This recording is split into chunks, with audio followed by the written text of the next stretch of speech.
انسان چې لا نو پیدا، آدم علیه السلام لا نو پیدا، په دې مخ د ځمکه پیریان اوسېدل. او چې ځمکه الله جوړه کړه نو پروردګار فرشتې راولېږلې. نو فرشتو بره په اسمانونو کې عبادت کو. هلته بیت المعمور دی، هلته به تلل او د پروردګار عبادت پې کو. حدیث پاک کې راځي وی دومره د الله فرشتې زیاتې دي چې بیت المعمور کې روزانه او یا زره فرشتې د الله تعالی عبادت کوي. او کومې فرشتې چې یو ځل په هغې کې د الله عبادت وکړو تر قیامته پورې د هغې نمبر بیا نه راځي. کله نه فرشتې پیدا دي او د کله نه بیت المعمور پیدا دی. او کله به دا فرشتې پناه کېږي او د انسانانو او د اسمانونو پناه کېږي. نو یو ځل چې کومې فرشتې عبادت وکړه قیامته پورې نمبر نه راځي. دومره د الله بې شماره فرشتې دي رونو. دغه فرشتې چې ځمکې ته رالي د الله نه درخواست وکړو چې بره خو په اسمان کې یو کوټه شته بیت المعمور چې هغې کې عبادت کېږي، دنیا کې به مونږ څه کوو. نو الله تعالی ورته د زمرودو په یو کاڼي کې یو کوټه ورکړه. غونډه یو کوټه پکې دیوال میوال دا نه چې ګنې ګنډلې دیوالونه یې جوړ شو، چت پې واچولی شو. په یو کاڼي کې یو شان کوټه وی دا یو څه او ځمکه کې زه درته یو ځای کې هلته یې کښېدی او دغه کوټه ستاسو د عبادت ځای شو. نو موجوده چې کوم ځای بیت الله شریف دی هغه د زمرودو کوټه یې راوړه او په دقه ځای د پاسه یې کېښوده. فرشتو به پکې عبادت کو. او بیا چې کله پیریانو سرکشي او فسادونه زیات کړل هغه کوټه الله اوچته کړه. دا موجوده بیت الله چې حضرت آدم علیه السلام جوړ کړی دی دا د انسان دپاره دی. ګورې د انسان نه مخکې هغه بل شی و. ان اول بیت وضع للناس للذي ببکه. د انسان دپاره الله دا لومبۍ کوټه د حضرت آدم علیه السلام په لاس باندې جوړه کړه. تیره جمعه مې د آدم علیه السلام ته مختصره واقع ذکر کړې وه د یو بل مقصد دپاره. آدم علیه السلام چې پروردګار کله پیدا او ده کې ساه واچوله دی را جمدی شو. داسې را جمدی شو لکه انسان چې د خوبه راپاسي. نیم چې دی جمدی شو مفسرین لیکي د جنت دا خشته ښکلې میوې یې ولیدلې. قد یې غټو اوږدو لوړ او پلن. زمونږ په دې غټو ګزونو 13 ګزه اوږدو او زمونږ په کتابونو کې چې کوم زراع راځي د سنګل برابر په هغې 15 ګزه او زمونږ په ګزونو 10 ګزه اوږد او 3.5 ګزه زمونږ په دې غټو ګزونو باندې پلنو. او عربیه کې چې کوم زراع راځي یو سنګل نو په هغې باندې 9 ګزه پلنو. خو زمونږ دا غټ ګزونه درته ځکه وایم چې په دې مونږ کپړه کچ کوو. په دې ګزونو 13 ګزه اوږد او 3.5 ګزه پلنه جوسه الله پیدا کړه چې دا نیمه ساه پکې وشوه د جنت دا میوې یې ولیدلې او دا خشته منظرونه یې ولیدل. نو زر راپاڅېده. ځکه ښه شي ته د انسان زړه کېږي، شین شي ته د انسان زړه کېږي، خوب شي ته د انسان زړه کېږي. نو لاندې پکې لا روح نو تلی نو واپس پرېوت. پروردګار فرمایي خلق الانسان من عجل. ګوره انسان د تلوارې نه پیدا دی. لږ صبر وکړه چې دا ساه دې خپو ته ورسي نو دې جنت کې چې کوم ځای ګرځې نو بیا ګرځو. بیا پروردګار دې وده که د ده د دې ګسې پختۍ د بر حصې نه چې سینې ته اوچته مرۍ ته کومه پختۍ نږدې ده د هغې نه پروردګار یو پختۍ راوویستله اوچته او د هغې نه یې ولې بیبي پیدا کړه حضرت حوا علیه السلام چې دا زمونږ مور او پلار دي نی او نیکونه حضرت آدم او حضرت حوا. ځکه د انسان د سړي بغیر د ښځې نه ګزاره نه کېږي او د ښځې بغیر د سړي نه ګزاره نه کېږي. قرآن شریف کې الله فرمایي هن لباس لکم وانتم لباس لهن. وی ښځې او سړي د یو بل لپاره جامه ده. لکه جامه د سړي پردی دی پې پټي د ده پې حیا راغونډی دی پې د ګرمۍ نه بچي دی پې د یخنۍ نه بچي. دقه رنګې ښځه او خاوند په یو بل حیا محفوظی. د ښځې حیا په خاوند او د خاوند حیا په ښځه. ښځه او د خاوند د یو بل دفاع دي. دفاع یو بل د ګرمۍ نه د یخنۍ د ګرم د یخ د دنیاوي مصیبتونو آفاتو نه کوشش کوي چې یو بل بچ کړي. د یو بل حیا او د یو بل عزت دی. نو قرآن شریف کې الله تعالی فرمایي چې الله د هغې ګسې پختۍ نه بی بی حوا پیدا کړله. حوا به دوی چې کله راویښ شو ویې کتل نو حوا بیا ورته خوا کې ناسته وه او الله فرمایي دې دپاره ښځه الله انسان له پیدا کوي چې د سړي سکون او اطمینان ورته راشي سړی پرې دمه شي ښځه به دننه د سړي دپاره په کور کې کار کوي د کور د کارونو نه سړی خلاص او سړی به بار د کور نه بار د ښځې او د بچو دپاره محنت او مشقت کوي د بار نه ښځه خلاص نو د انسان هغه طبیعي میلان او خواهش خامخا وي چې دې څنګه راویښ شو او ښځې ته یې وکتل هغه د انسان طبیعي میلان محبت مینه وي پروردګار او فرمایل چې لږ صبر کوه سته ورځې په منځ کې نکاح تړو د نکاح نه پس دا طاقت ده نکاح یې ورله وتړله او زموږ رومو بعضې مفسرینو لیکلي دي بعضې حضراتو چې نکاح یې تړله نو د هغې دپاره یې ورته بیا مهر مقررم چې سړی به خامخا ښځې له مهر ورکوي مهر به یې سي نو ما ووایي چې بعضې مفسرینو لیکلي دي حضرت آدم علیه السلام د الله نه تپوس وکړه چې مهر څه شی وله مقرر کړم وی مهر دا چې په عرش د پاسه کم ټکي لیکلي دي دا ووایه دا ستا د دې خپلې بیبي دپاره مهر شو هغه په نبي کریم صلی الله علیه وسلم درود شریف و نبی علیه السلام خو د حضور د حضرت آدم علیه السلام نه تېرې دې نه د نبي علیه السلام لوی شان او لوی قدر معلومیږي چې د آدم علیه السلام په اولاد کې د لوی شان د لوی قدر او د لوی مرتبې خاوند څوک شو زموږ ټول پیغمبر محمد رسول الله صلی الله علیه وسلم دواړه وروڼو په جنت کې اوسېدل په جنت کې خپل ژوند تېراو ښځه او خاوند یو بل سره خوشحاله یو بوټي ورته الله تعالی بانه هر څنګه بوټي چې څوک وایي د غنم بوټي دا الله انتظام کوو مخکې نه یې فرشتو ته ویلي چې په مخ د ځمکه یو خلیفه پیدا کوم نو الله یو سبب ولا جوړو دا قی الله چې آدم علیه السلام د خاورې خطې نه پیدا کړي دا قی الله چې دا آدم ډېر مبارک انسان و جنت کې مې وله ګورې ژوند ورکړو ما پې ظلم نه دی کړی چې لومبې مې د دنیا په دې قټو کې او د دنیا په دې ځمکو او په دې کاروبار کې پیدا کړی دی نه ما په جنت کې پیدا کړ د جنت په میوو کې مې اوساو د جنت په خوشحالو مې خوشحاله کړ خو د ولي بوټي لګو ته وړې چې ما منع کړ دا کوي د انسان قدر او عظمت کوي او د الله مخالفت کوي چې څوک د الله مخالفت کوي الله پې خفه کېږي شیطان ورته رونو وسوسه واچوله پاره طریقه چې وي دا سوالونه مه کوئ چې د څنګه وسوسه واچوله نه الله دله دومره طاقت ورکړی دی که دې په ځمکه وي نو په اووم اسمان کې هم د انسان په اړه کې دې خپل اثر ورغورځولی شي دومره طاقت دله الله ورکړی دی لکه نور څونه اوچت دی او په ځمکه یې د ګرمۍ اثر شته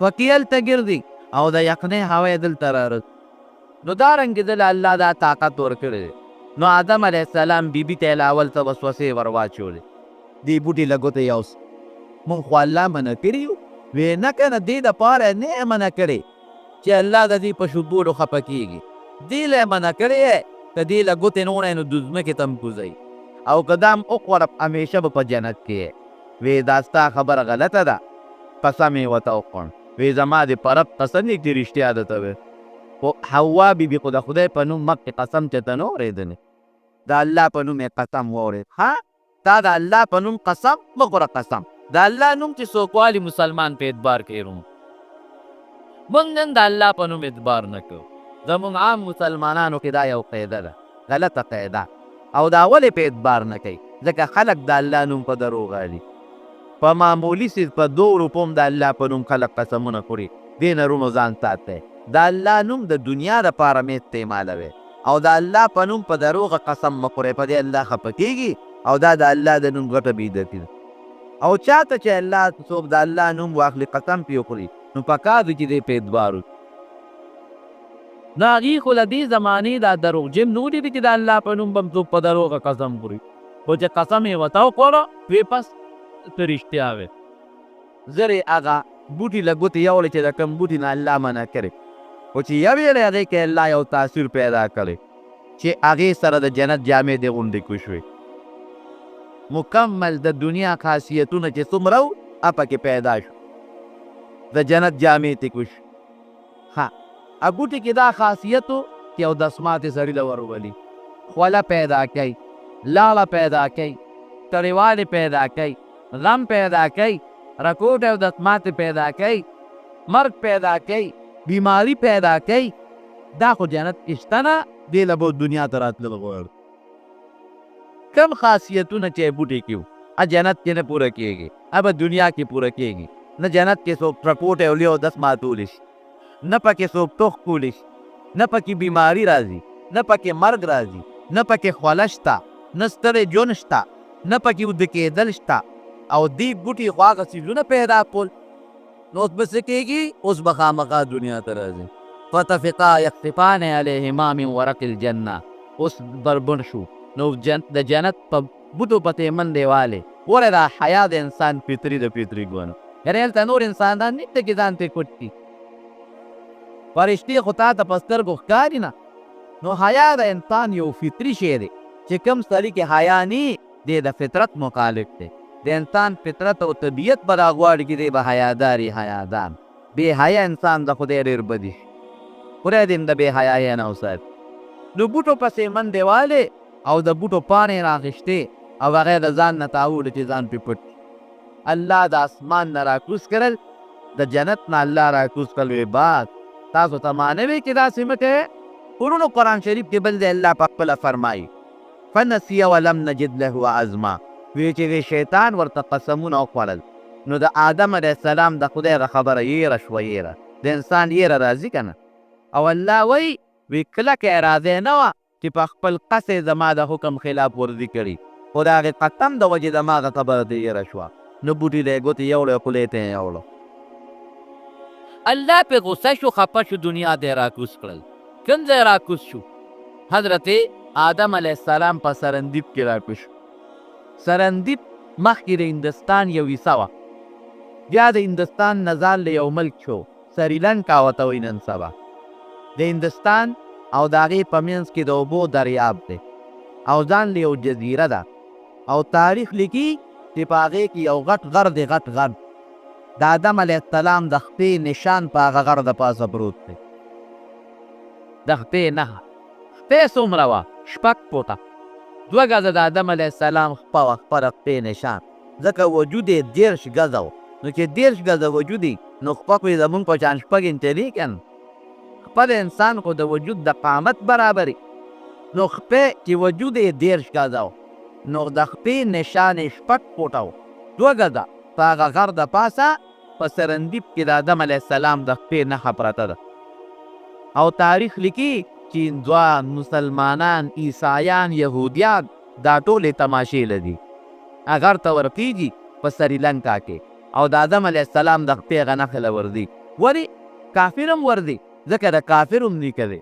یهودیان هم دا مني چې آدم علیه السلام زموږ نیکه دی. عیسایان هم دا مني چې آدم علیه السلام زموږ نیکه دی.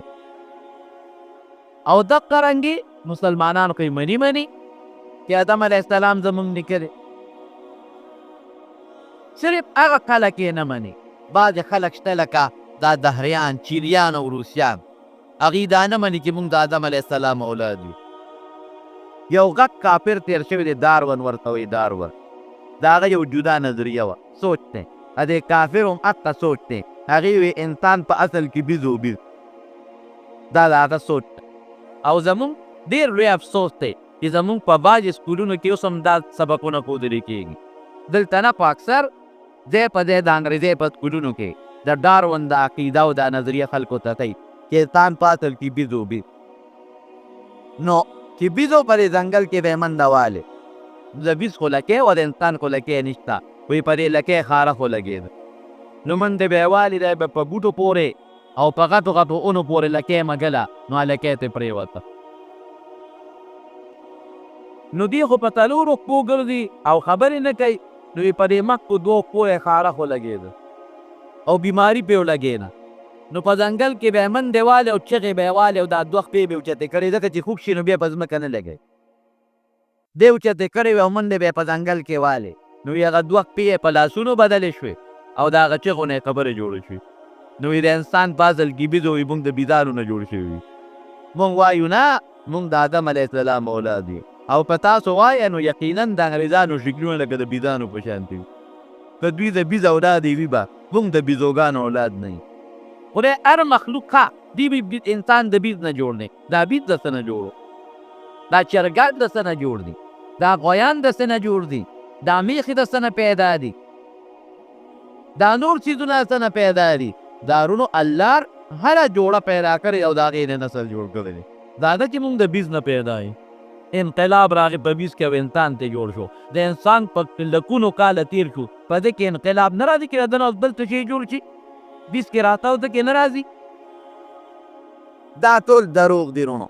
د بیزوګانو ځان له نسل دی، د انسانانو ځان له نسل. موږ د حضرت آدم علیه السلام او د حضرت حوا بیبي اولاد یو. هغه دواړه الله پیدا کړي. تاسې را که نه چرګانو نسل جدا دی. چرګ او هګۍ کم شی مخکې پیدا دي څوک پکې لا دام وایي. هر شی چې مخکې پیدا دي که هګۍ ده او که چرګه ده خدای پیدا کړي دي. د هغې نه نسل پیدا کړ. میخ خو ځان له الله نسل پیدا کړ. د غو الله ځان له نسل پیدا کړ. د چندخانو الله ځان له نسل پیدا کړی دی. هره جوړه الله پیدا کړ او د هغې نه نسلونه جوړوي. دا بېله خبره چې بعضې وخت کې الله په غصه شي نو انسان د بیس په شکل کې. دا د الله قهر او غضب وي. خو کوم انسان چې مسخه چې کوم قوم مسخ شوی دی الله ته خنزیران او شادوګان او بیزوګان جوړ کړي دي. هغې د اوو ورځو نه زیات ژوند نه دی تېر کړی. اوو ورځو کې دننه دننه خدای بیا مردار کړي وي. نو زما وروڼو آدم علیه السلام دا زمونږ د مسلمانانو عقیده ده چې زمونږ نیکه دی. یهودیان یې مني، عیسایان یې مني. او بعضې هندوان وایي چې دا قدم چې په سرندیب کې په سریلنکا په دا غر کې دی وی دا د ګوتم بد دی وایي. وی دا د آدم علیه السلام نه دی. هغې داسې وایي. دا خبره هم غلطه ده ځکه چې ګوتم بد د عیسی علیه السلام نه 600 کاله مخکې پیدا دی. ګوتم بد تقریبا 610 کاله د عیسی علیه السلام نه مخکې. د عیسی علیه السلام 2008 کاله وشو. نو 2008 سره جمع که دغه 600 او څه د پاته نو تقریبا ته د 3000 نه زیات جوړېږي. او د ګوتم بد بوتان دوی په خپله جوړ کړي دي. ځای په ځای شته، ځای په ځای د ګوتم بد بوتان دوی جوړ کړي دي. د ګوتم بد قد خو زیات نه زیات 6 فوټه دی. نو چې 6 فوټه ګوتم بدو نو خپې سکته 6 فوټه شوه. دا کیدی شي چې د انسان قد هم 6 فوټه وي او د خپې قدم هم 6 فوټه وي. دا امکان نه لري ځکه دوی په خپله کې د ګوتم بد کوم بت جوړ کړی دی نو هغه 6 فوټه یې تقریبا. نو د 6 فوټه انسان قدم 6 فوټه نه. وروڼه دا زمونږ عقیده او د قرآن شریف نه ثابته ده او موږ یې منو چې الله پاک آدم علیه السلام او بیبي حوا پیدا کړل او د هغې نه نسل خور. آدم علیه السلام په دغه سرندیب په دا غر کې الله راتوس او حوا بیبي کوم ځای په راکوده شوه په جده کې. عربی کې ورته جده وایي. جومد او ساوي لیکلي دی او موږ خلک ورته جده وایو. په جده کې الله راتوده کړه. او زه چې جدې ته بوتلو نو په جده کې یو لویه مقبره ده په مقبره حوا باندې مشهوره ده. هلته ورته خلک د حوا بیا مقبره وایي. هغې ته زه چا بوتلم. ډېره لویه اوږده مقبره ده. هغې کې یو 2 کاڼي دي. وی د دې 2 کاڼو په دې منځ کې د بیبي حوا د حوا بیا قبر دی. دیوال کې تاو دی او غټه دروازه پکې لګېدلې ده. موږ هم دروازه کې اکولاو نه کړه خو داسې یو ډول غوندې چبوتره او په هغې ورچت په دیوال یې چت دی. نو دننه مو ورته وکتل نو د قبر ته نه هم پکې نشته خو 2 غټې تیږې دي. نو مشهوره دا تېره چې دا د بیبي حوا قبر.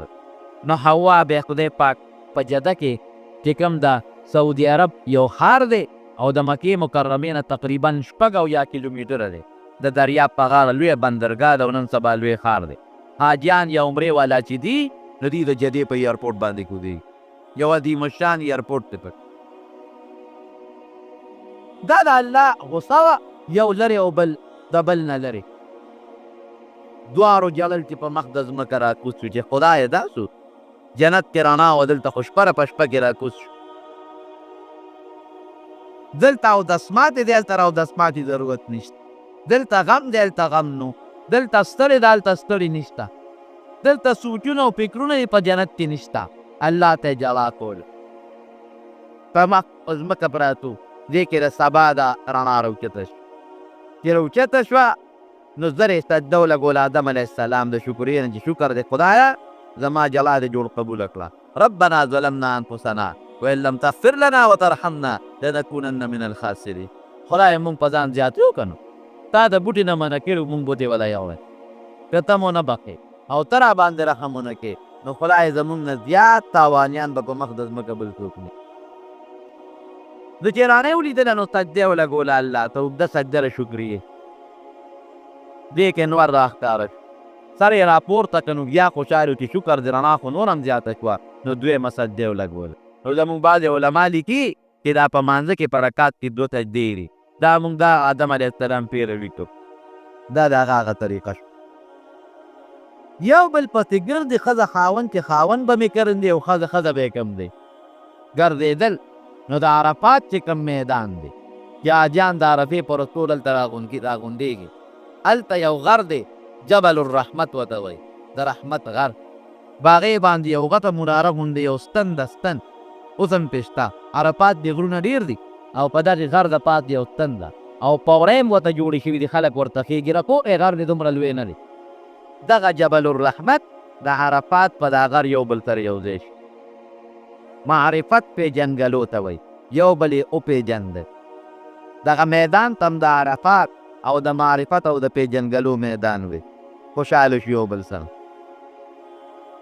د آدم علیه السلام او د حوا ابې ملاقات په دغه غټ میدان کې رونو شو او د دغې غر په خوا کې یو بل سره ملاقات وشو. خوشحاله شو یو بل ته. نو پروردګار په مسلمان په حد کې یو فریضه مقرر په کې هم د هغه میدان سره تعلق لري.